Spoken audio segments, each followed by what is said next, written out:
नमस्कार दोस्तों, स्वागत है आपका आज के मुख्य समाचारों में। दोस्तों इस वीडियो में आपको देखने को मिलेंगे आज दिन भर के सभी मुख्य समाचार। दोस्तों सारी प्रमुख खबरें आपको इस छोटे से वीडियो में देखने को मिल जाएंगी, हर क्षेत्र से जुड़ी हुई। तो दोस्तों इस वीडियो को पूरा जरूर देखिएगा, बिल्कुल भी ना भगाइएगा और वीडियो को लाइक और शेयर करना बिल्कुल भी ना भूलें। तो दोस्तों जान लेते हैं पहली बड़ी खबर। भारत के द्वारा 59 चाइनीज ऐपों को बैन करने के बाद आया चीन का रिएक्शन, कहा भारत फैसला पलटे और रोक हटाए। जी हां दोस्तों, भारत में सरकार की तरफ से चीन के 59 एप्लीकेशंस पर सरकार की तरफ से रोक लगाए जाने के फैसले के बाद ड्रैगन को इसका दर्द महसूस होने लगा है। चीन ने भारत में 59 चीनी ऐप पर रोक लगाने के इस फैसले को पक्षपातपूर्ण बताया है। भारत की तरफ से चीन की जिन ऐप पर रोक लगाई गई है उनमें टिकटॉक, वीचैट और यूसी ब्राउजर भी शामिल है, जो भारत में काफी ज्यादा पॉपुलर है। पीटीआई की खबर के मुताबिक चीन ने भारत से अपने इस फैसले को पलटने और रोक हटाने की डिमांड की है।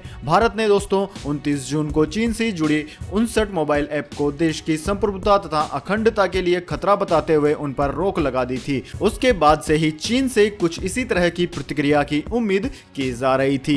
इसके बाद में दोस्तों अगली बड़ी खबर, पीएम नरेंद्र मोदी ने लॉन्च किया चैलेंज, मिलेंगे पूरे 20 लाख रुपए के कैश इनाम। जी हां दोस्तों, प्रधानमंत्री नरेंद्र मोदी ने शनिवार को आत्मनिर्भर भारत इनोवेशन चैलेंज को लॉन्च कर दिया। इसके साथ ही उन्होंने देश के टेक एंड स्टार्टअप कम्युनिटीज से आह्वान भी किया है कि वो इसमें भाग ले और देश को आत्मनिर्भर ऐप इकोसिस्टम के रूप में तैयार करें। लिंक्डइन पर टेक प्रोफेशनल्स को संबोधित करते हुए पीएम मोदी ने यह बात कही। दोस्तों मोदी जी ने कहा कि आज पूरा देश आत्मनिर्भर भारत बनने की दिशा में काम कर रहा है। यह सही मौका है कि हम देश के स्टार्टअप और टेक इकोसिस्टम को नए तरीके से इनोवेट करें, डेवलप और प्रमोट करें। इन स्टार्टअप्स की कड़ी मेहनत और इनके टैलेंट्स के मेंटरशिप की मदद से हम ऐसे ऐप तैयार करने में सफल हो सकते हैं जो बाजार की मौजूदा जरूरत को पूरा करें और विश्व से प्रतिस्पर्धा करें। दोस्तों इस चीजों को प्रोत्साहन देने के लिए मोदी जी ने एक स्कीम की भी शुरुआत कर दी है। इसके अंतर्गत सबसे बेहतरीन ऐप्स के लिए सरकार ने कैश अवार्ड का भी ऐलान कर दिया है। इसमें पहले स्थान पर रहने वाले ऐप को 20 लाख रुपए का कैश अवार्ड दिया जाएगा। इसी प्रकार दूसरे और तीसरे स्थान पर रहने वाले व्यक्ति को 15 और 10 लाख रुपए का कैश अवार्ड दिया जाएगा। यानी कि दोस्तों जो भी कोई अच्छी ऐप बनाएगा जो कि भारत के लिए अच्छी है और जो चुन ली जाती है अच्छी टॉप 3 में, तो उनको कैश अवार्ड दिया जाएगा। इसके अलावा दोस्तों सब कैटेगरी में फर्स्ट, सेकंड और थर्ड को 5, 3 और 2 लाख रुपए का देने का ऐलान किया गया है। दोस्तों प्रधानमंत्री जी की इस दूरदर्शिता के लिए आप क्या कहना चाहेंगे, कमेंट करके जरूर बताएं और मोदी जी के लिए इस वीडियो को एक लाइक जरूर करिए। इसके बाद में दोस्तों अगली बड़ी खबर, अगले हफ्ते WHO की टीम जाएगी चाइना, पता लगाएगी कि कैसे फैली यह महामारी। जी हां दोस्तों, वैश्विक महामारी का कहर पूरी दुनिया में लगातार जारी है। इस गंभीर बीमारी की शुरुआत चीन के वुहान से हुई थी, जिसने अब पूरे विश्व में अपना जाल फैला लिया है। चीन पर इसकी जानकारी समय पर न देने का आरोप है, जिसकी वजह से इसके मामले मात्र 2 महीने में ही दुनिया भर में फैल गए। अब इस बीमारी की जांच के लिए विश्व स्वास्थ्य संगठन यानी कि WHO वर्ल्ड हेल्थ ऑर्गेनाइजेशन की एक टीम अगले सप्ताह चीन जाएगी। टीम इस बात का पता लगाएगी कि यह बीमारी कैसे फैली। चीन में स्थानीय WHO ऑफिस वायरल निमोनिया के मामलों पर वुहान म्यूनिसिपल हेल्थ कमीशन का बयान लेगा। इसके बाद यहां पर जांच 6 महीने से अधिक समय तक चलेगी। इसके बाद में दोस्तों अगली बड़ी खबर, ग्राहकों को फायदा पहुंचाने के लिए जल्द बदले जाएंगे LPG रसोई गैस सिलेंडर से जुड़े नियम। जी हां दोस्तों, आपने बिल्कुल सही सुना, आपके रसोई गैस सिलेंडर के नियम अब बदलने वाले हैं। अपनी जरूरत के हिसाब से ही LPG खरीदें, जरूरत नहीं होने पर 14 किलो का LPG रसोई गैस सिलेंडर ना लें और ना ही पूरा पेमेंट करें। CNBC आवाज को सूत्रों से मिली जानकारी के मुताबिक पेट्रोलियम मंत्रालय ने सरकारी तेल कंपनियों को ग्रामीण और छोटे शहरों को ध्यान में रखकर मार्केटिंग रिफॉर्म की प्रक्रिया तेज करने को कहा गया है। दोस्तों इससे 8 करोड़ उज्ज्वला ग्राहकों को ज्यादा फायदा होगा। रिफिल रेट बढ़ने से तेल कंपनियों को भी फायदा होगा। दरअसल दोस्तों प्रधानमंत्री उज्ज्वला योजना के तहत दिए जाने वाले 3 फ्री रसोई गैस सिलेंडर व्यवस्था में बड़ा बदलाव किया गया है। लॉकडाउन के दौरान घोषणा की गई थी कि योजना के तहत 1 अप्रैल से 30 जून के बीच 3 फ्री गैस सिलेंडर दिए जाएंगे। सिलेंडर खरीदने के लिए एडवांस में उपभोक्ताओं के खाते में धनराशि डाली जा रही थी, लेकिन तीसरे रसोई गैस सिलेंडर का भुगतान उपभोक्ताओं को पहले खुद करना होगा, बाद में राशि खाते में ट्रांसफर की जाएगी। यानी कि तीसरे रसोई गैस सिलेंडर के लिए राशि एडवांस में नहीं मिलेगी। दोस्तों उत्तराखंड में योजना के 2 लाख से भी अधिक लाभार्थी हैं। इनमें से करीब 1.5 लाख लोग योजना के तहत सिलेंडर खरीद चुके हैं। यानी कि 2 सिलेंडर की राशि तो आपके पास पहले आ गई थी, लेकिन अब तीसरे सिलेंडर के लिए आपको पहले सिलेंडर खरीदना होगा, उसके बाद में ही आपको राशि मिलेगी। तो दोस्तों अब जान लेते हैं कि पूरी दुनिया और भारत में इस महामारी के क्या है हाल, कितने हो गए हैं मरीज और कितने लोगों की चली गई है जान। तो सबसे पहले जान लेते हैं पूरी दुनिया का हाल। तो दोस्तों पूरी दुनिया में इस वक्त तक इस महामारी के लगभग 1 करोड़ 11 लाख के करीब मरीज सामने आ चुके हैं, जिनमें से 5,25,000 से ज्यादा लोगों की मौत हो चुकी है। दोस्तों इस महामारी ने सबसे ज्यादा कहर अमेरिका के ऊपर बरपाया है और उसके बाद में ब्राजील के ऊपर। क्रमशः अमेरिका में 28,47,000 और ब्राजील में 15,43,000 से ज्यादा मरीज हैं और इन्हीं दोनों देशों में सबसे ज्यादा मृत्यु दर भी है। अमेरिका में 1,31,000 से ज्यादा लोग मर चुके हैं, जबकि ब्राजील में 63,000 से ज्यादा लोगों की जान जा चुकी है। इसके बाद में दोस्तों Russia, India, Peru, Chile, United Kingdom, Spain, Mexico, Italy, Iran, Pakistan, Turkey, Saudi Arabia आदि देशों का नंबर आता है। अब दोस्तों इसके बाद बात कर लेते हैं भारत की, लेकिन उससे पहले मेरी आपसे एक छोटी सी रिक्वेस्ट, अगर दोस्तों आपको अभी तक हमारी न्यूज पसंद आई है तो इसे एक छोटा सा लाइक जरूर दे दें, और अगर आपको पसंद नहीं आई है तो बेशक आप डिसलाइक भी कर सकते हैं, लेकिन दोस्तों लाइक और डिसलाइक करके अपना वोट जरूर दीजिए, क्योंकि दोस्तों यही हमारी मेहनत का फल होता है और इसी से हमें पता चलता है कि आपको हमारी वीडियो पसंद आई है या नहीं। साथ ही दोस्तों चैनल को सब्सक्राइब करके बेल आइकन भी जरूर से दबा लीजिए। तो दोस्तों जान लेते हैं क्या है भारत की स्थिति। दोस्तों बात करें भारत की क्या है स्थिति, तो दोस्तों जैसा कि आप स्क्रीन पर देख पा रहे होंगे, भारत में इस वक्त तक लगभग 6.5 लाख से ज्यादा मरीज सामने आ चुके हैं, जिनमें से 18,000 से ज्यादा लोगों की जान चली गई है। दोस्तों भारत में सबसे ज्यादा प्रभावित 2 राज्य महाराष्ट्र और तमिलनाडु है, साथ ही दिल्ली भी उसी राह पर है। महाराष्ट्र में लगभग 2 लाख के करीबन मरीज हो गए हैं, जबकि तमिलनाडु में 1 लाख और दिल्ली में 1 लाख से थोड़े कम है।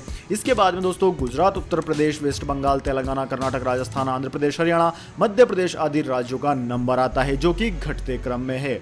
इसके बाद में दोस्तों अब जान लेते हैं अगली बड़ी खबर, लेकिन दोस्तों उससे पहले बात कर लेते हैं आज के माइंड क्यूज क्वेश्चन की। जी हां दोस्तों, एक आसान से सवाल का जवाब देकर आप जीत पाएंगे एक अमेजिंग सरप्राइज गिफ्ट हमारे यूट्यूब चैनल की ओर से। तो दोस्तों आज का सवाल आपकी स्क्रीन पर आ चुका है। शून्य यानी कि सिफर का आविष्कार किस भारतीय विद्वान ने किया था? जी हां दोस्तों, अगर आप जानते हैं कि जो जीरो जो होता है उसका आविष्कार कौन से वैज्ञानिक या कौन से विद्वान ने किया था, तो जल्दी से उनका नाम कमेंट बॉक्स में लिख दीजिए। अगर आपका जवाब होता है एकदम सही और आप चुन ले जाते हैं लक्की विजेता के रूप में, तो आपको मिलेगा एक अमेजिंग सरप्राइज गिफ्ट हमारे YouTube चैनल की ओर से। तो दोस्तों जल्दी से अपना उत्तर कमेंट बॉक्स में लिख दीजिए, वीडियो को लाइक कर लीजिए और चैनल को सब्सक्राइब करके बेल आइकन भी दबा लीजिए। तो दोस्तों जान लेते हैं अगली बड़ी खबर। हीरो साइकिल्स ने भी दिया चीन को जोरदार झटका, रद्द कर दिए 900 करोड़ के ऑर्डर। जी हां दोस्तों, चीनी उत्पादों के बहिष्कार के बीच साइकिल बनाने वाली कंपनी हीरो साइकिल्स ने भी एक बड़ा फैसला लेते हुए 900 करोड़ रुपए का व्यापार रद्द कर दिया है। यह व्यापार हीरो ने चीनी कंपनियों के साथ किया था। इससे पहले हीरो साइकिल्स ने इस महामारी से निपटने के लिए सरकार को 100 करोड़ रुपए भी दान दिए थे। दोस्तों लुधियाना में कई बड़ी कंपनियां हैं, जिनमें से हीरो साइकिल्स भी प्रमुख है। इस महामारी के चलते जब पूरी दुनिया भर की कंपनियां अपने कारोबार बचाने के लिए कोशिश कर रही थी, वहीं पर हीरो साइकिल्स उस वक्त भी आगे बढ़ रही थी। दोस्तों चीन का बायकॉट करने के लिए भी हीरो साइकिल्स ने एक अहम फैसला लेते हुए आने वाले 3 महीनों में चीन के साथ 900 करोड़ रुपए का व्यापार था, अब वह रद्द कर दिया है। दोस्तों हीरो साइकिल्स के इस देशभक्ति वाले कार्य के लिए एक लाइक तो बनता है।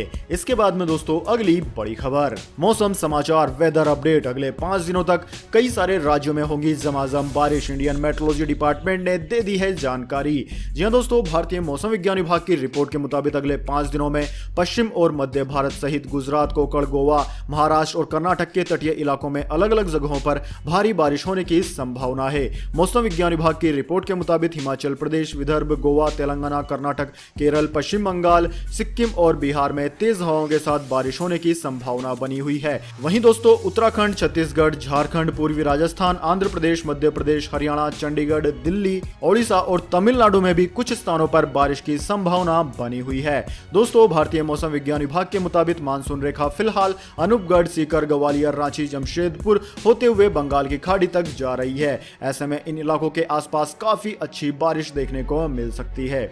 इसके बाद में दोस्तों अगली बड़ी खबर, पेट्रोल डीजल की नई कीमतें जारी, जान लीजिए आज के ताजा दाम। जी हां दोस्तों, देश में पेट्रोल डीजल की कीमतों में लगातार कई दिनों से तेजी देखने को मिल रही थी। ऐसे में आम लोगों की मुश्किलें और बढ़ती जा रही थी। लेकिन दोस्तों पिछले 4 से 5 दिनों से पेट्रोल और डीजल की कीमतें स्थिर बनी हुई है, उनमें कोई भी बढ़ोतरी नहीं की गई है। बात करें दोस्तों राष्ट्रीय राजधानी दिल्ली में 1 लीटर पेट्रोल और डीजल की कीमतों की, तो दोस्तों दिल्ली में 1 लीटर पेट्रोल की कीमत 80 रुपए 43 पैसे प्रति लीटर, जबकि डीजल की कीमत 80 रुपए 53 पैसे प्रति लीटर है। इसके बाद में दोस्तों अगली बड़ी खबर, भारतीय स्टेट बैंक यानी कि SBI ने ग्राहकों के लिए जारी किया अलर्ट, अगर आपने निकाली इतने से ज्यादा रकम तो लगेगा टैक्स। जी हां दोस्तों, अगर आप भारतीय स्टेट बैंक के ग्राहक हैं तो फिर आपके लिए अलर्ट है, क्योंकि दोस्तों बैंक ने अपने ग्राहकों से कहा है कि अगर वो एक साल में 20 लाख रुपए से ज्यादा की नगद निकासी करते हैं तो फिर उनको टैक्स देना पड़ेगा। हालांकि वो इस टैक्स को लगाने से भी बच सकते हैं। दोस्तों बैंक ने कहा है कि जो ग्राहक एक साल में 20 लाख रुपए से ज्यादा की निकासी खाते से कैश के जरिए करेंगे तो फिर उनके ऊपर टैक्स कटेगा। हालांकि बैंक ने ग्राहकों को 3 आसान तरीके बताए हैं जिनके जरिए टैक्स को काटने से रोका जा सकता है। बैंक ने इस बारे में सोशल मीडिया पर ट्वीट करके जानकारी दी है। दोस्तों टैक्स से बचने का तरीका तो आप बैंक में पता कर सकते हैं, लेकिन हम आपको बता देते हैं कि 20 लाख से ज्यादा और 1 करोड़ से कम की राशि निकालने पर कैश आपको 2% ब्याज देना पड़ेगा। यानी कि आप यदि 1 करोड़ रुपया बैंक से निकालते हैं तो आपको 2 लाख रुपए टैक्स के रूप में देने होंगे। इसके बाद में दोस्तों रुक करते हैं अगली बड़ी खबर का, FD में निवेश करने वालों के लिए बड़ी अच्छी खबर, मुनाफे पर 31 जुलाई तक नहीं कटेगा टैक्स। जी हां दोस्तों, इनकम टैक्स की ओर से अच्छी खबर है। इनकम टैक्स डिपार्टमेंट ने सरकारी या निजी बैंक और पोस्ट ऑफिस में फिक्स्ड डिपॉजिट यानी कि FD कराने वालों के लिए फॉर्म 15G या फॉर्म 15H जमा कराने की अवधि बढ़ा दी है। दोस्तों आयकर विभाग ने ट्वीट कर इसकी जानकारी दी है। अब FD कराने वाले निवेशक 31 जुलाई 2020 तक ये दोनों फॉर्म जमा करा सकते हैं, यानी कि 31 जुलाई तक आपको मिलने वाले ब्याज पर TDS नहीं काटा जाएगा। आयकर विभाग ने कहा है कि इस महामारी को देखते हुए TDS सर्टिफिकेट जारी करने की अवधि भी 15 अगस्त 2020 तक बढ़ा दी गई है। इसके बाद में दोस्तों रुक करते हैं अगली बड़ी खबर का, ट्रेंड वॉर में चीन के उखड़ रहे हैं पैर, कई विदेशी कंपनियां चीन छोड़ने को हो रही है तैयार। जी हां दोस्तों, चीन को वर्षों से मैन्युफैक्चरिंग हब कहा जा रहा है, लेकिन अब स्थिति बहुत तेजी से बदल रही है। फैल रही महामारी और भारत से बेवजह सीमा विवाद को हवा देने के चलते दुनिया भर में न केवल उसकी छवि खराब हुई है बल्कि उसकी आर्थिक सेहत भी इससे प्रभावित हो रही है। दोस्तों पिछले कुछ वक्त में बदलते हालातों के बीच विदेशी कंपनियां अब चीन छोड़ना चाहती है। कॉर्पोरेट लीडर्स का बीजिंग में विश्वास कम हो रहा है और अब यह बात एक सर्वेक्षण में भी सामने आई है। 260 ग्लोबल सप्लाई चेन लीडर्स के एक सर्वेक्षण के मुताबिक 3 में से 1 कंपनी चीन छोड़ने के लिए तैयार है। वे सोर्सिंग और मैन्युफैक्चरिंग को चीन से बाहर ले जाना चाहते हैं। यदि तुरंत नहीं तो अगले 2 से 3 वर्षों में ऐसा हो जाएगा। दरअसल दोस्तों इस महामारी को लेकर अमेरिका का चीन से बढ़ता टकराव और बीजिंग के गैर जिम्मेदाराना रुख के चलते विदेशी कंपनियों को अब यहां से बाहर निकलने में ही समझदारी नजर आ रही है। इसके बाद में दोस्तों अगली बड़ी खबर, गोवा एक बार फिर मौज मस्ती के लिए खुला, लेकिन जान लीजिए वहां जाने से पहले नए नियम। जी हां दोस्तों, गोवा एक बार फिर से सैर सपाटे के लिए खुल गया है। लंबे लॉकडाउन के बाद अगर आपका मन भी है सुंदर समुद्र किनारे टहलने का या फिर बीच पर जाकर मस्ती करने का तो आप कर सकते हैं, लेकिन इसके बारे में कुछ नियम और कायदे कानून उन्होंने जारी कर दिए हैं। दरअसल दोस्तों पहला नियम है कि गोवा सरकार द्वारा जारी दिशा निर्देशों के अनुसार अब किसी भी सैलानी को गोवा में प्रवेश करने के लिए होटल की प्री बुकिंग जरूरी होगी। जी हां दोस्तों, अगर आपके पास पहले से ही प्री बुकिंग नहीं है तो आप गोवा में एंटर नहीं कर सकते। साथ ही दोस्तों होटल में बुकिंग के दौरान आपको एक सेल्फ डिक्लेरेशन करना होगा कि आप इस महामारी के पॉजिटिव मरीज नहीं हैं। साथ ही आपको एक ऐसा प्रमाण पत्र रखना होगा, डॉक्टरी प्रमाण पत्र, जिसके अंदर लिखा होगा कि आप इस महामारी से फ्री हैं। साथ ही दोस्तों सड़क, हवाई या जल मार्ग से गोवा पहुंचने पर सभी सैलानियों की थर्मल जांच होगी। आपके होटल बुकिंग के कागजों की जांच होगी। अगर आपके पास डॉक्टर से जारी फ्री सर्टिफिकेट नहीं होगा तो स्वैप जांच कराना होगा। गोवा में हुई जांच में अगर आप पॉजिटिव पाए जाते हैं तो आपको राज्य के भीतर ही क्वारंटाइन किया जाएगा। यानी कि दोस्तों आप गोवा में घूम सकते हैं, लेकिन आपको इन सभी शर्तों को पूरा करना होगा। इसके बाद में दोस्तों रुक करते हैं अगली बड़ी खबर का, रेलवे ने निकाली बम्पर वैकेंसी, सिर्फ मेरिट के आधार पर होगा चयन। जी हां दोस्तों, बड़ी खबर है बेरोजगारों के लिए। इस महामारी के काल में भी अगर कोई व्यक्ति सरकारी नौकरी की चाह रख रहा है तो फिर उसके लिए मौका आ गया है। दरअसल दोस्तों भारतीय रेलवे ने लाखों वैकेंसी निकाल दी है। रेलवे ने करीब 1.40 लाख वैकेंसी निकाली है, जो कि सेफ्टी और नॉन सेफ्टी डिपार्टमेंट में है। साथ ही पूरी आवेदन प्रक्रिया भी ऑनलाइन कर दी गई है। दोस्तों, इस भर्ती प्रक्रिया में शामिल होने के लिए ऑनलाइन आवेदन करना होगा। ऑनलाइन आवेदन की प्रक्रिया 25 जून 2020 को दोबारा शुरू की गई है। इन पदों पर नौकरी के लिए कोई परीक्षा नहीं ली जाएगी। दोस्तों, मेरिट के आधार पर उम्मीदवारों का चयन किया जाएगा। दोस्तों, इन पदों पर आवेदन के लिए अधिकतम आयु 24 साल और न्यूनतम आयु 15 साल है। वायु सीमा में ST/SC को 5 वर्ष, OBC NCL कैंडिडेट्स को 3 वर्ष और PWD कैंडिडेट्स को 10 वर्ष की छूट दी जाएगी। साथ ही सारा का सारा सिलेक्शन मेरिट के आधार पर होगा। इसके लिए 10वीं, 8वीं और ITI के अंकों को देखा जाएगा। दोस्तों, आवेदन की फीस 100 रुपए प्रति एप्लीकेशन रहेगी। साथ ही दोस्तों, ST/SC, PWD और महिलाओं के लिए किसी तरह का कोई शुल्क नहीं लिया जाएगा। तो दोस्तों, यह थी आज की सभी बड़ी प्रमुख खबरें। अगर दोस्तों वीडियो आपको पसंद आई है तो वीडियो को ज्यादा से ज्यादा लाइक और शेयर करें। साथ ही दोस्तों, अपने सुझाव आप कमेंट बॉक्स में दे सकते हैं और माइंड क्विज क्वेश्चन का जवाब देकर आप जीत सकते हैं अमेजिंग सरप्राइज गिफ्ट भी। तो दोस्तों, आज के लिए बस इतना ही। मिलते हैं अगली वीडियो में, तब तक के लिए धन्यवाद। वंदे मातरम, जय हिंद।